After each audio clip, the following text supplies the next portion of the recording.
ஒரு டாக்டர்கிட்ட போகிறீங்க, எனக்கு என்னை அப்படியே ஸ்கேன் பண்ணி ஒரே ஒரு மாத்திரை கொடுங்கன்னு கேட்டால் டாக்டர் கொடுப்பாருங்களா? அவர் என்ன பிரச்சனை இருக்குதோ அதை முதல்ல கண்டுபிடிச்சி ஸ்கேன் பண்ணி பார்த்து ரிப்போர்ட் எடுத்து அது மூலியமாக தான் கொஞ்சம் எடுத்து, ஐயா உங்களுக்கு இந்த பிரச்சனை, இதுக்கு தீர்வுக்கு இதுக்கு உண்டான மெடிசன், இது இப்படித்தான் சாப்பிடணும்னு அது முறையாக சொல்லி அந்த உயிர் வாழ வைக்கிறாரு டாக்டர். அவர் ஒரு தெய்வ வடிவத்தில். கரெக்டுங்களா ஐயா? அப்போ உங்களோட கர்மா எங்கே செயல்படுது அப்படின்னா, இந்த முடக்க நீங்கள் இந்த பதிவில் தெரிஞ்சுக்கங்க. அதுக்குரிய நட்சத்திரம் என்னன்னு தெரிஞ்சு வச்சுங்க. உங்கள் ஜாதகத்தில் சூரியன்ற நட்சத்திரத்தை எடுத்துக்கங்க. அந்த வீட்டுக்கு முடக்க இந்த பதிவில் எந்த வீடு லாக் ஆகிருக்குதுங்கிறத நான் உங்களுக்கு இந்த வீட்டில் சொல்கிறேன். அந்த வீட்டு நீங்கள் பாருங்கள், உங்களுடைய லக்கணத்துக்கு அது எந்த வீடு. இப்போ லக்கணத்துக்கு ஒரு 7வது வீடுன்னே வச்சுக்கோங்க. அப்போ லக்கணத்துக்கு 7வது வீடே முடக்கு. அப்படி ஒரு முடக்க ஆகிப்போச்சுன்னா ஒரு ஜாதகத்தில் லக்கணம் தான் 1, 7ஆம் இடம்ங்கிறது மனைவி ஸ்தானம். ஒரு ஆணுடைய ஜாதகத்துக்கு 7ஆம் இடம் தான் மனைவி. அவருக்கு நல்ல மனைவி அமையாமல் ஆடம்பரம் இருந்தும் வீடு அரண்மனை மாதிரி இருந்தும் அந்த மனைவியை ஒரு சந்தோஷமாக அவர் அனுபவிக்க முடியாது. புரிஞ்சுங்களா ஐயா? சந்தோஷமாக அனுபவிக்க முடியாது. ஏன் அப்படி? 7ஆம் இடத்துல தான் அவரோட கர்மா உட்கார்ந்துருக்குது. கரெக்டாக சொன்னீங்க. 7ஆம் இடத்துல தான் அந்த கர்மா உட்கார்ந்துருக்குது.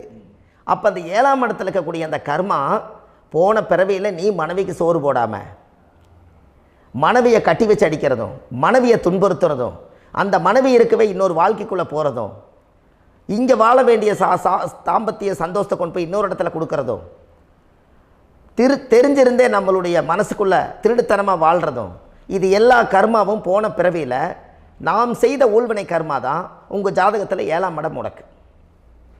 அப்போ அந்த 7ஆம் இடம் முடக்காக இருந்துச்சுன்னா கண்டிப்பாக உங்கள் ஜாதகத்தில் நீங்கள் என்ன அனுபவிச்சிட முடியும்? நல்ல நண்பர்கள் கிடைக்க மாட்டாங்க, நல்ல ஒரு பார்ட்னர்ஷிப் அமையாது, நல்ல ஒரு நட்பு வட்டங்களில் எதையும் அனுபவிக்க விடாது, ஒரு அங்கீகாரமான உறவுகளில் போய் நம்ம ஸ்ட்ராங்காக நிற்க முடியாது. 7ஆம் இடம் என்பது தாம்பத்திய வாழ்க்கை, பூர்த்தி இல்லாத வாழ்க்கையாக இருக்கும். இப்படியெல்லாம் அந்த ஜாதகத்தில் ஒரு பொதுவாக ஒரு ஜாதகத்தில் 7ஆம் பாவம் முடக்காயிட்டால் இந்த கர்மாவை அவர் அனுபவிச்சுக்கிட்டே இருப்பார். இது எப்போத்தான் அதுக்கு ஒரு தீர்வு வேணுங்க ஐயா? அந்த கோயில் எதுன்னு கரெக்டாக சொன்னீங்க. இப்போ இது மனிதனால் செயல்படுது. மனிதர்கள் தான் கோயிலை கட்டி வச்சாங்க. தெய்வத்தை விட ஒரு காலத்தில் மனிதர்களுக்கு மகிமை ஜாஸ்தி. ஏன்னா சாதாரண ஒரு மண் பூமியாக இருந்த இடத்த மனிதர்கள் தான் கோயில் கட்டி ஒரு மகிமைப்படுத்தி புண்ணியம் பண்ணி வச்சாங்க. மனிதர்களுக்கு சக்தி அதிகம்தான், ஆனால் பிரபஞ்சத்துக்கு அதை விட சக்தி அதிகமல்லவா? ஐயா, நீங்கள் கோவிலுக்கு போய் அந்த கர்மா உடைக்கிறதுக்கு கோவிலில் சக்தி இருக்குது, ரைட்டு. ஆனால் நம்ம வீட்டுக்கும் கோயிலுக்கும் ஒரு மிகப்பெரிய தொடர்பு என்னென்னா, அந்த கோயில் கட்டுறவங்க எல்லாமே பழைய காலத்து கோயிலெல்லாம் பாருங்கள், பஞ்சபூதத்தை வச்சு கட்டியிருப்பாங்க. பஞ்சபூதத்தை வச்சு தான் கட்டுவாங்க கோயில். அது உங்களுக்கு தெரியணும் இல்லைங்களா? பஞ்சபூதம்னா நீர், நெருப்பு, காற்று, பூமி, ஆகாயம். இந்த பஞ்சபூதத்தினுடைய சக்திகள் எல்லாம் ஒரே நேர்கோட்டுக்கு என்னைக்கு வருதோ அன்னைக்கு தான் அந்த கோவிலுடைய பாலக்கால் போட்டு 1000-2000 வருஷம் நிலச்சி நிற்கிறது. காரணம், இந்த பிரபஞ்சத்தில் பஞ்சபூதம் எப்படி நிலச்சி நிற்குதோ அதுபோல் 5000 வருஷம் நிற்கிறதுக்கு அந்த பஞ்சபூத சக்தி வச்சு தான் சாமி சிலையை பிரதிஷ்டை பண்ணி வச்சுருப்பாங்க. அதனால தான் இந்த கோயில்கள் எல்லாம் 5000 வருஷமாயும் எத்தனையோ கிராணங்களை எல்லாம் தப்பிச்சிருக்கிறதுக்கு காரணம். அப்பேற்பட்ட புண்ணிய ஸ்தலம் உங்களுக்கு எதுன்னு தெரியணுமல்லவா? என்னங்க ஐயா? அப்பேற்பட்ட புண்ணிய ஸ்தலம் உங்களுக்கு எதுன்னு தெரிஞ்சால் தானே நீங்கள் போய் செய்ய முடியும்.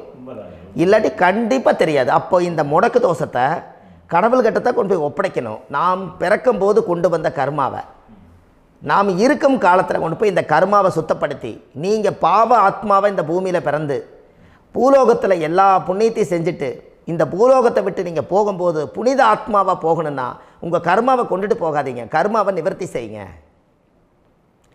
என்னங்க ஐயா? அப்போ கர்மாவை சுத்தப்படுத்துங்க. கர்மாவை சுத்தப்படுத்திட்டு உங்களுக்கு பிறக்கிற குழந்தைகளுக்கு அந்த கர்மாவை டிரான்ஸ்ஃபர் பண்ணாமல் உங்களோட நில் பண்ணுங்க.